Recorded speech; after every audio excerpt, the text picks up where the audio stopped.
You're listening to Sort of Spiritual. Not too long ago, I never would have called myself a spiritual person. But in the past few years, I've gone from being broke, sick all the time, feeling trapped in a job that made me miserable, to easily building a six-figure business, finding the most incredible partner, and creating the freedom to live my life. And along the way, it looks like I've become sort of spiritual. In this podcast, I'm going to bring you the most impactful tools and lessons I've found for personal and spiritual growth. In Season 1, we're diving into human design, my favorite tool for self-awareness, easy alignment, and the catalyst behind my massive life upgrade. I'm so grateful you've chosen to join me on this journey. Let's get into it. Hello everyone and welcome. I'm Katie and I can't wait for you to hear today's episode. Whether you have the emotional center defined in your design or not, this is going to be an episode you want to listen to because you either have this energy or you are taking it in and you're amplifying it. So understanding how it works and giving space for it honestly just makes you a better person. To be able to express yourself or to be there for others so that they can. Our world needs more of this. I'm so passionate about the emotional center and emotional authority because I know how much power and beauty lives in this center. And I also know how much shame and embarrassment we often feel about this energy when we don't understand it or when we haven't been allowed to express it in our life or our families or our cultures. So in this episode, we're going to get into the emotional center. We're going to learn about the different emotional waves. We're going to get to understand our emotional energy as a source of power, understanding the power of processing our emotions. And of course, we're going to talk about emotional authority and some of the key points that helped me to really trust my emotional authority on my own journey. I want to note before I get into this episode and share about processing your emotions, I stand behind what I say, and it's different from processing trauma. So when I'm talking about being low on your wave or getting into the darkness, that's not the same as dealing with trauma. I'm talking about the regular functions of our emotional center. So if you need support in that area, and a lot of us do, please get it because you deserve to get the healing that you need to feel really good in your life. Okay? And yes, if you've listened to previous episodes of the podcast, you know that I like to make cheat sheets so you can enjoy the episode and still have something to reference. So today you'll get the cheat sheet at sortofspiritual.com/emotional. And of course, the link will be in the show notes for you as well. Let's get into the episode. Okay. So I'm going to start this off by saying something that is not an original thought to me by any means, but I really believe that our emotional intelligence is such a weakness for the majority of our society today. We've been taught that being emotional is wrong, it's weak, it's embarrassing, when really it's such a powerful resource. Our emotions are so powerful. And we've been conditioned and very much sold this lie that they're bad and we're not supposed to really have them outside of a few select scenarios where emotions are permissible. You can cry at a wedding or a funeral, or you can be really excited if you get a great promotion or win the lottery. And there's a lot more to life than those limited emotional experiences. In human design, some of our centers, so I'm going to be talking about the emotional solar plex center in this episode. And if you haven't listened to the episode on centers already, I would definitely do that. It'll help to give you more of an understanding of how all of the centers function, including this one. And so when we talk about emotions in human design, we're generally also going to talk about the emotional solar plex center. So in human design, some of our centers, 4 of them to be exact, are motors. If you want to learn more about that, I do have a YouTube video. I will link it in the comments about motors in human design. But in human design, this is a motor. And it is also an awareness center that's still evolving, but that's a conversation for another day. However, if you understand that the emotional center is a motor, we can really understand it's a source of energy.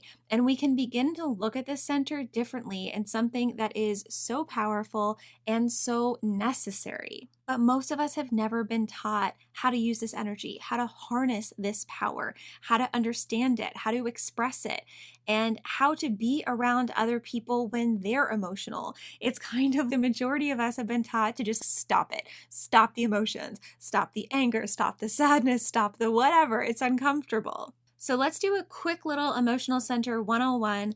And like I said, listen to the episode on centers because you'll get a better understanding of centers in human design from that episode. I'm not going to go into it in too much depth, but I just want to set some foundational pieces as we're talking about this. So from a human design perspective, if you have this center colored in, we say that it's defined. And if you have it white, it's open or undefined. I'm just going to say open to make things a little bit more clear as you're listening. When it is colored in or defined from a human design perspective, you are emotional, meaning that you have emotional energy in your design that you are radiating. And if you have it white or open, that means that you are technically not emotional in the world of human design. Now, I don't think that's actually the case. We're all human, we all have emotions, but you don't have the same quality of emotional energy as someone who is emotionally defined, meaning that if we have someone who's emotionally defined, if there is no other stimulus around them, they are still going to have quite a bit of emotional energy and ups and downs. Whereas if you have someone that does not have emotional energy in the world of human design, and there's no planets or transits or whatever activating their emotional system, there's no one else around them that's giving them emotional energy, then they're going to be pretty even, pretty stable, pretty consistent in terms of how they feel. And if you have an open emotional center in human design, that also means that you are taking in and amplifying energy. So in reality, what this often means is that although in human design, from that perspective, you're not emotional, you might actually be more emotional if you're around someone who is, because you're taking in that energy and you're amplifying it. You're making it bigger. You're making it stronger. However, it's usually a short-lived thing. But if you live with someone, let's say you're not emotional, they are, you could be even more emotional than they are because you're constantly amplifying that energy. So just something to understand about how those energy dynamics work.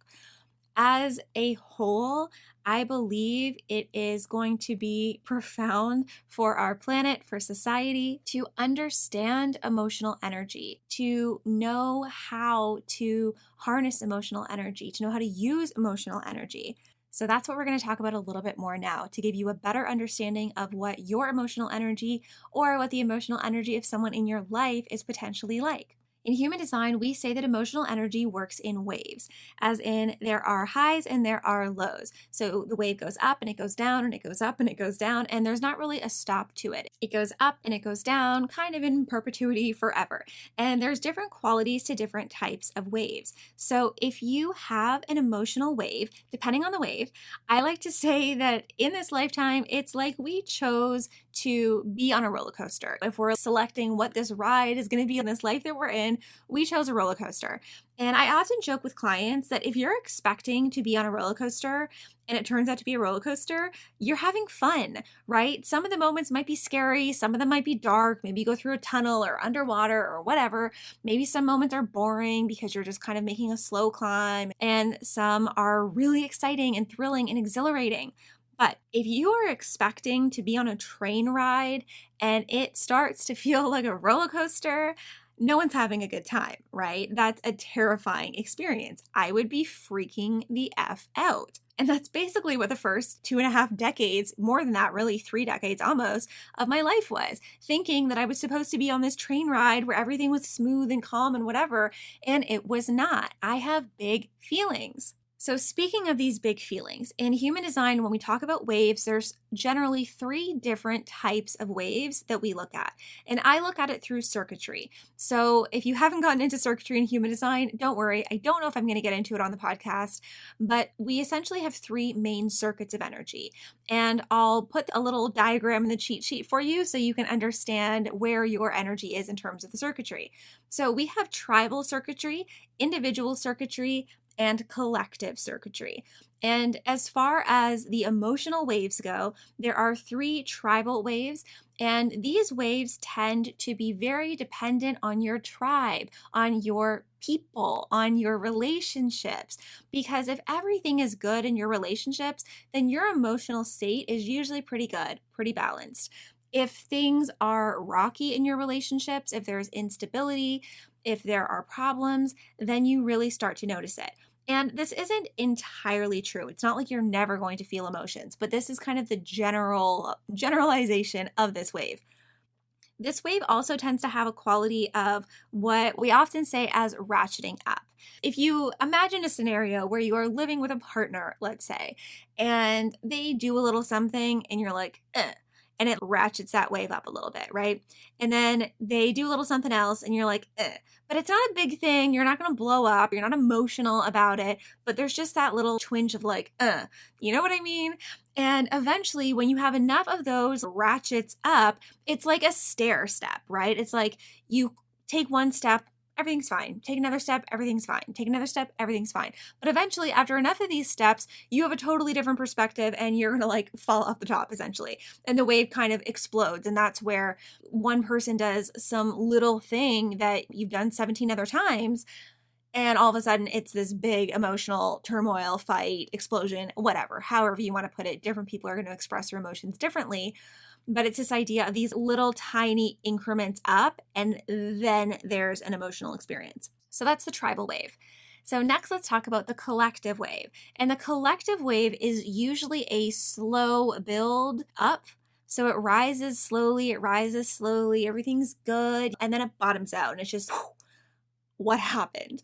And one of my students, Michelle, actually brought this to my attention, and I'm grateful that she did, but talks about this in terms of her expectations not being met. And that makes a lot of sense, especially with one of the channels. They often have a lot to do with expectations in this collective circuitry part of the emotional area of the chart. If you have expectations and they aren't met and you are on this slow build, and then bottom out, that's a really common experience for the collective circuitry. So it's not this dramatic up and down, but it's this kind of slow build and then bottom out. So you still really have that bottom out experience, which is tough. And we'll get to that a little bit later. And then we have the individual wave. This is my wave. I know it very well, but the individual wave has pretty extreme ups and downs. It's not always extremely emotional. It's not every minute of every day you're so emotional. You can definitely have periods of just neutrality, everything's good, you're kind of coasting, but then you also absolutely have these experiences of these high highs and these low lows. And I don't usually find the high highs are super problematic with this energy. Although when we get into the authority piece, they can be, because you're not seeing clearly when you're in these high states. Even though you're excited and you love life and everything feels so good when you're up there, you aren't in a state of clarity. You're in a state of really heightened emotions. And same goes for when this wave crashes. And I often will talk about my own experience with this wave, where it's like I literally feel like I've just been slammed against the bottom of the ocean when this low wave comes in. In some experience, I have different experiences with this. So sometimes it really feels like that body slam against the bottom of the ocean. And sometimes it is this gradual experience of, oh, I know the darkness is coming. I know that it's coming and I don't want it to come, and I'm going to resist it because I don't want to feel it because it's scary. And it can feel really alarming. It can feel awful to have that impending doom quality to the wave. And so those are generally the different qualities of the waves. You might have more than one wave, you might have different things that affect that, but in general, that's what you can expect from the three different waves. Living in a society where we're expected to just be monotonous and like, good, we're good, I'm good, how are you? I'm good, I'm fine, we're good, right? And so it's difficult when you have these waves and you have these big feelings for all of these various reasons. When I was about 12, 13, 14, around that, there was a rather tumultuous period of my life. I had been depressed for a little while, and then I was actually diagnosed as bipolar. And the whole experience to me was ridiculous. I was at my pediatrician's office, just like my regular doctor, and I remember going in, and I'd been struggling with this stuff for a little while, and probably a couple years at this point, maybe, I don't know. I hid it for a really long time because, again, I was embarrassed about all of these feelings. It was a questionnaire. He asked me like 10 questions and then diagnosed me as bipolar. And I don't know that that is an accurate way to diagnose someone with a mental illness, in my opinion. And what I really see now in my perspective, and I want to preface this with, I'm not disagreeing with your diagnosis or anyone else's diagnosis. I'm obviously not a medical doctor. I'm not a psychologist, all the things, right? But I would really love if we could have the possibility to exist beyond the binary of stability and mental illness, where you are either stable and everything is good and you are good all the time, or you're mentally ill and you are diagnosed with some disorder. I've just gone through and talked about these waves all have really different experiences of emotions, and some of them are going to be really extreme with highs and lows. And so I've been able to create a lot of space in my life and my relationships. And I'm so grateful for my partner. He has really been so key in helping me to expand my emotional capacity and to be with my emotions in all of the different ways that they are. And it's been honestly such magic to be with that energy, to use this energy, to understand this energy more than I have ever let myself understand it in my life. And I'm sure I still have more to go. But when you can learn to accept the energy and to be with the energy instead of fight the energy, that's where there's so much power. So, when I was talking earlier, how I used to get this feeling of the darkness kind of coming and I would resist it, I have this image in my head of like, I know that I'm going down. I know that my wave is crashing. There's not really a whole lot I can do about it at this point. I just need to go into the darkness for a little bit, right? And by darkness, I mean kind of the emotional state of darkness.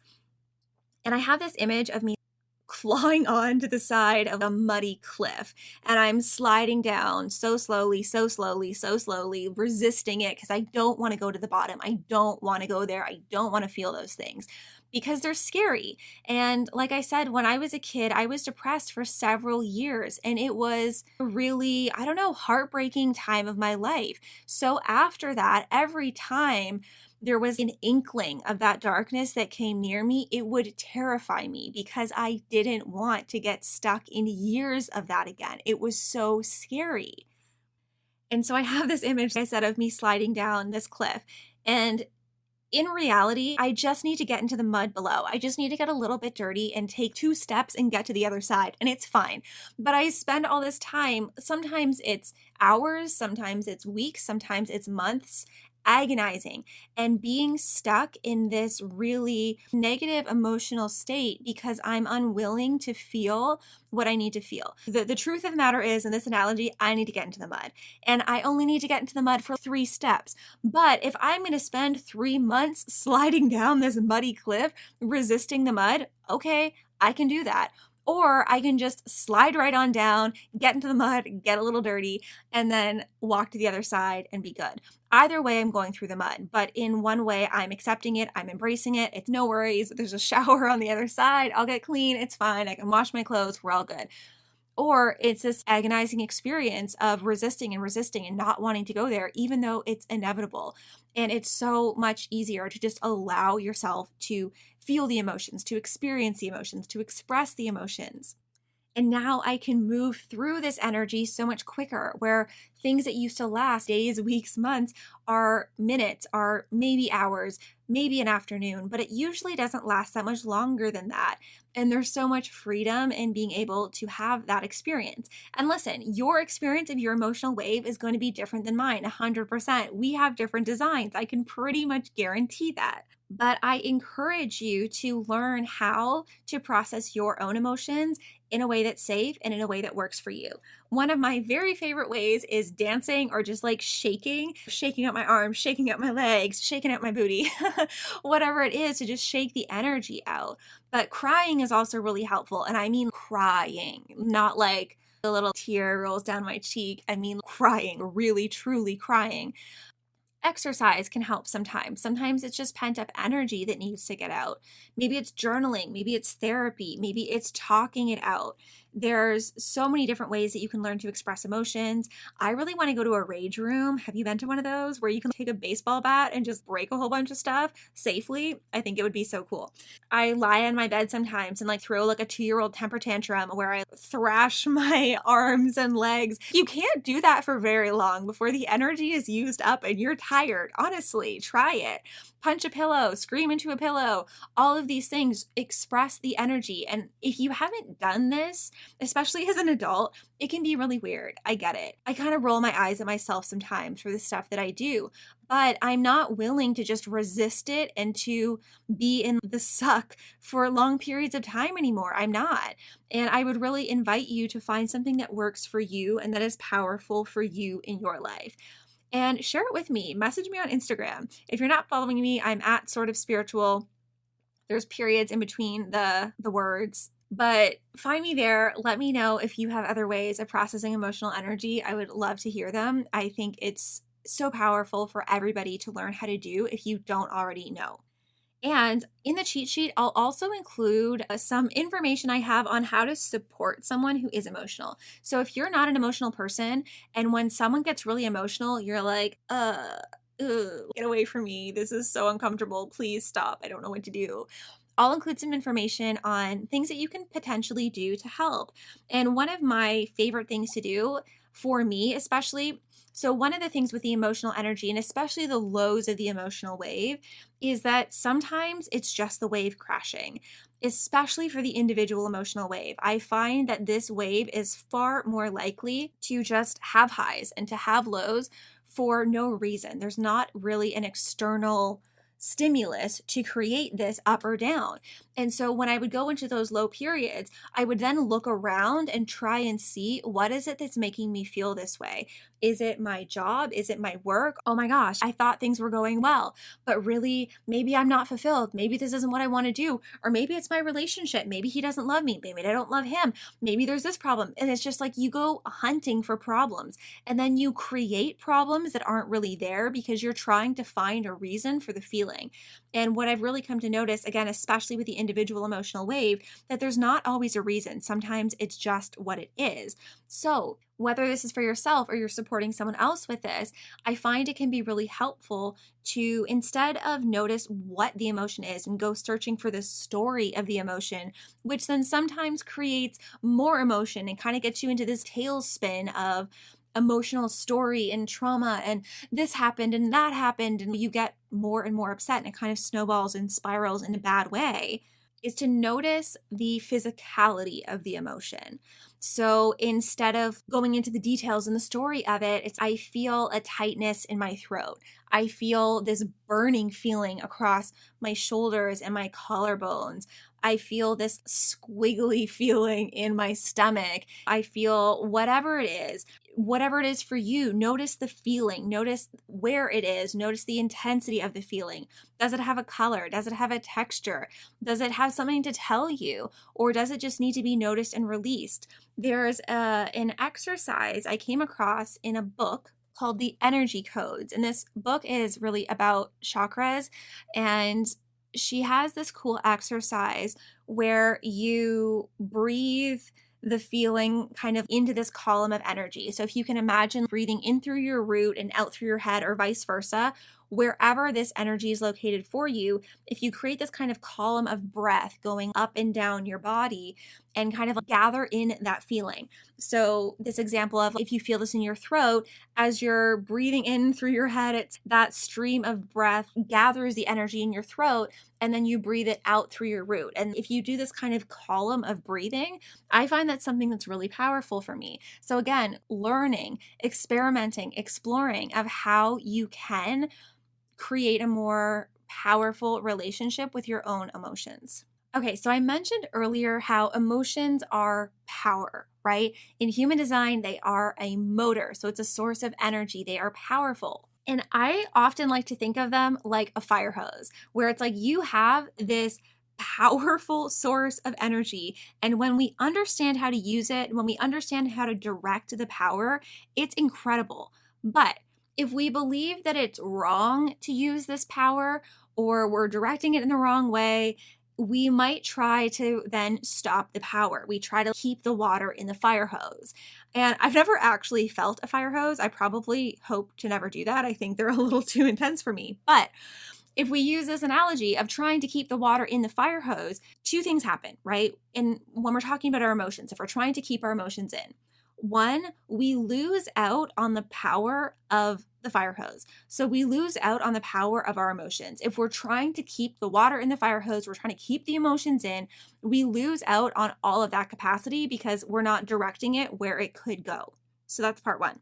Part two is the energy that it takes to try and keep the freaking water in the fire hose, which is next to impossible. You're not going to be successful at it. And it's the same thing with your emotions. You're losing out on the emotional power, and then you're expending so much energy trying to keep the emotions inside, and it's not going to work. They are going to come out somewhere. They are going to manifest as pain or allergies or stomach issues or whatever, at least from my experience, all of the above. But they will find a way out if you're not willing to express them. So learn to express them, learn to harness that power because it is so powerful. I really also think that this water pressure builds up. So this emotional energy builds up if we're trying to hold it in and not expressing it. For years, I would burst into tears in what I deemed to be the most embarrassing situations because I never let myself express my emotions. If you imagine a balloon that's like about to pop, it is so full from trying to keep all that air in. It's the smallest little pinprick, the smallest little whatever is going to cause that balloon to pop. And I felt that was me and my emotions, where I was ready to pop any given moment. And when I did pop, I still would really try to stifle it. I wouldn't let myself express it. So I maintained this ready to pop state in terms of my emotions, which made me that much more afraid and uncomfortable with my emotions because they would come out when I didn't want them to come out. They felt really uncontrollable because there was so much built up emotion there. And it just made me want to stay that much further away from them because the unpredictability, all of that just felt so awful to me. And it doesn't feel that way anymore. I don't randomly, uncontrollably burst into tears in awkward situations. Now, I'm not saying it's never going to happen again, but it's not the same. I'm not afraid of it. I don't feel like it's uncontrollable. Is it something that needs to be expressed? I'm not saying that I can suppress it successfully. That's not it. But it's not this entity that I feel is so completely uncontrollable and embarrassing. Okay. So let's move on to the emotional authority. That's really what I wanted this episode to be about, but then I realized I had so much to say about the emotional center and I could honestly keep talking about it for hours, but let's get to it.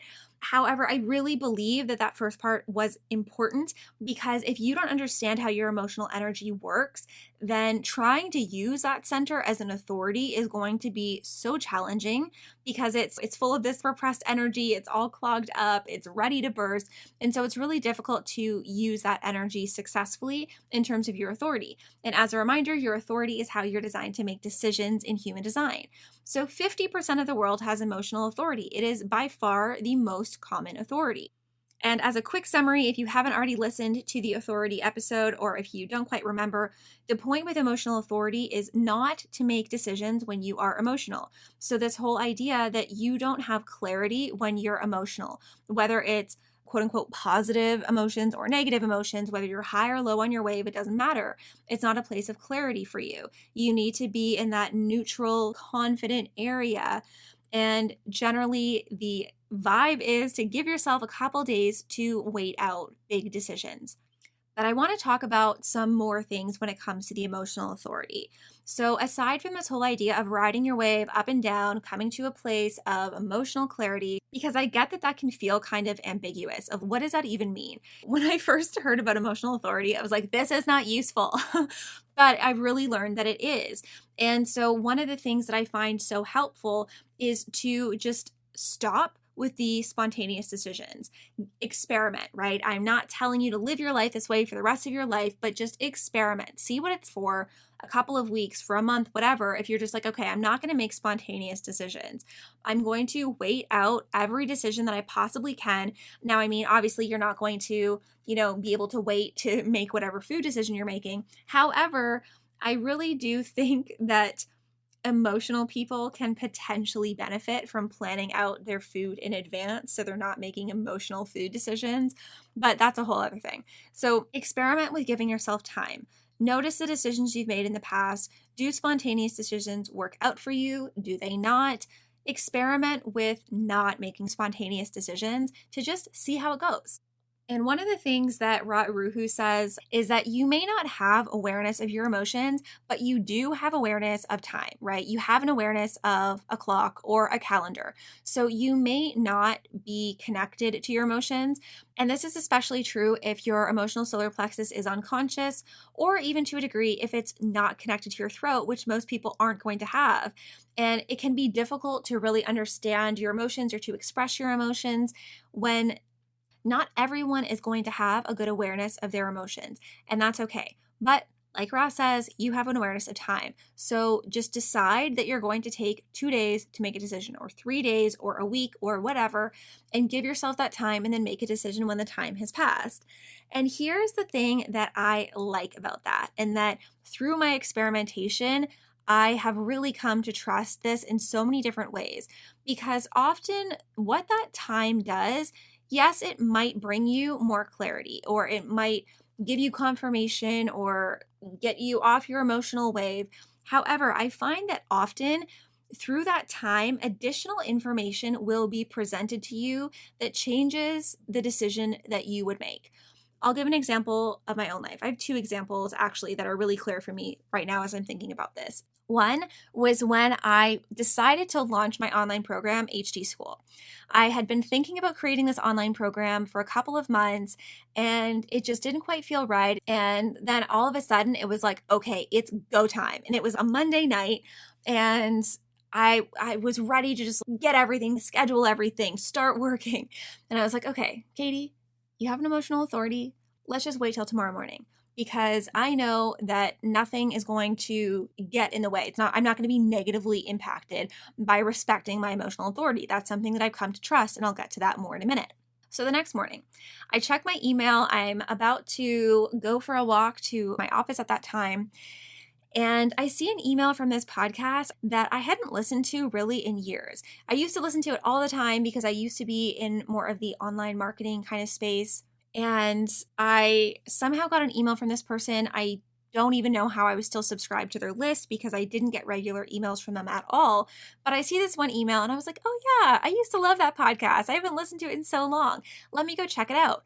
And so of course I open up the podcast and I see this episode, and I don't really remember what it was about. I mean, it was about launching an online course. And as it turned out, I decided to listen to this episode as I was walking, and I wasn't planning on using this for HD School or my business or anything like that. I was just like, oh, I used to like this podcast. Let's listen. It completely changed how I did everything when it came to launching my online program. And so it's one of those things where additional information might be presented to you. It's not going to happen every single time, but another example from that, from a similar time in my life, is I was looking at moving. And there was this opportunity for a 2-bedroom apartment in Toronto for $1,400, which is a wild price. At this time in Toronto, you couldn't even get a studio apartment for $1,400. So to get a 2-bedroom, I was like, oh my gosh, this is a dream. I need to take this right now. But there wasn't any rush. I didn't have to make the decision in the moment. And so I was like, okay, let's just wait. I don't need to make the decision right now. I can let them know next week, because it was like a friend of a friend. So there was no big rush for me to make the decision. And the next day, I was actually using this apartment as a co-working space at the time, because the person who was living there was staying elsewhere. I was walking there and I was thinking, I really hate this neighborhood. I would hate to walk here every day. I don't want to live here. Can you imagine if I had committed in that emotional high of, oh my gosh, this is such a good price, I should take this place, and signed a contract, and now I'm spending the next 12 months living somewhere that I really don't want to live? That's an example of my emotional state clouding my judgment. And also more information, where I was on that walk and I was getting information of, oh, I don't like this neighborhood. I didn't really think of it like that before. And this next point with the emotional authority is what has really given me so much peace with my authority that I used to have so much resistance towards. And it's this: you will not miss out. Things that are meant for you will respect your need for time. If they do not respect your need for time, they are not the right decision for you. So if you can imagine a job offer, let's say, where you think this job is going to be great and they're like, we need a decision right now, then it's a no. And it's like, what? What do you mean it's a no? Well, I know that good decisions for me take time. And if I need 24 hours to make this decision, and if you can't respect my need to take that time, I get it. You have your own business to run. But I know that it's not the right decision for me because I know that my best decisions take time. And it's really helpful to have a little phrase that you say that. So when people do try to pressure you into things, whether it's sales of something or whatever kind of decision where you have to decide now. If it's an artificial deadline and you actually don't have to decide right now, if it's potentially a good decision for you, they will respect your need for time. And then it's like, oh, okay. And it almost makes you more, I don't know, interesting to the person or attractive to the opportunity because you're not so desperate for it. It's like you have this trust in the universe, in whatever you want to call it, that the right decisions will respect your need for time. And if they don't respect your need for time, they're not the right decisions. And I've really come to believe this with myself and to be grounded in that makes the waiting so much easier. Recently, on one of my HD school student calls, one of my students asked me about generators and manifesting generators that have emotional authority because they have all of this energy as generator types and they get so frustrated having to wait. And listen, I get it. I'm a manifester. I get these surges of energy and it's so frustrating where it's like, what do you mean? I get this massive surge of energy to want to do this thing and now I'm supposed to wait? What is this? I can't make this decision right now. This is stupid. This is annoying. I hate this. I'm not going to do this. But what I experienced and what you or your clients or whatever are only going to experience through their own experimentation is that the frustration they experience from not wanting to wait is far less than the frustration that they'll experience over these long periods of making the quote unquote wrong decisions. And so what I mean by that, let's say that it's Monday, okay? And there's this decision and you're like, oh my gosh, this is going to be the best. I'm going to do this. And you dive right into something and you invest in something and you start building something, whatever it is. You make a decision very spontaneously in the moment. And you're high in your emotional wave and you're so excited. And then by Thursday, you're like, what the heck was I thinking? I've just wasted my entire week doing this. I'm so exhausted. I'm so frustrated. I'm so angry. I did that again. I've done that 100 times in my life. Why do I always do this, right? And this is something that's so relatable to me as a business owner. I spent years trying to build a business, and this was my week. I would get this random surge of energy for something and spend all this time doing all this stuff. And then a couple days later, I'm like, what am I doing? What was I thinking? Why did I do this? And so that frustration of being constantly in this pattern of expending energy in the wrong direction in things that aren't correct for you. And I say correct, human design, that's a term that Ra Uru uses in terms of being correct for you or not. So take that with however you want. But I mean that in alignment of things that are in alignment for you. And if you're doing things that are in alignment for you, that's going to be a lot easier than constantly ignoring your authority, constantly doing things because you don't want that initial discomfort of waiting. And so I get that you might feel frustrated now because this isn't how you've operated in the past. You've allowed yourself to take that immediate action. But if you allow yourself to really understand, as someone with emotional authority, you will not miss out if you wait a day, if you wait 2 days, if you wait 3 days, right? You're not going to miss out. And I know that it feels scary that you're going to lose that energy, but the energy will be there if it's the right thing for you. It will come back. I really do believe that. And if you do wait and then there's no energy for it, it's not the right decision for you. It's really being able to trust. If you have emotional authority, you are not losing out. You are not missing out by not doing something immediately, by not making a decision immediately. In fact, it really is the opposite for you. And again, I'm always going to go back to this: experiment. Experience this for yourself. Embody this for yourself. Don't just listen to me and take my word for it. And so it's being in this space of like, okay, this is uncomfortable. I kind of hate this right now, but I'm going to experiment with this. And I know I've said this a few times, but if I leave you with nothing else, take care of your emotional energy. Learn how to express it, learn how to process it, and then wait for your emotional authority. Trust that you are not going to miss out. The right things are not going to pass you by if you are waiting and using your authority. And in the meantime, enjoy life. Do things that feel good, rest, do what lights you up, whatever it is. But you're not missing out by not being spontaneous and by not making these spontaneous decisions all the time. Okay, there we have it. So much love for the emotional center and authority. I hope you've learned something new. I hope you've grown your love for this part of your energy and are seeing how powerful it can be. You can find the cheat sheet for this episode where I give you notes on all the things we covered today at sortofspiritual.com/emotional. If you're loving the podcast, please give it a follow or subscribe and send me a DM on Instagram at sort.of.spiritual to let me know if you've had any ahas from this episode. Thank you so much for listening, and I will see you next week.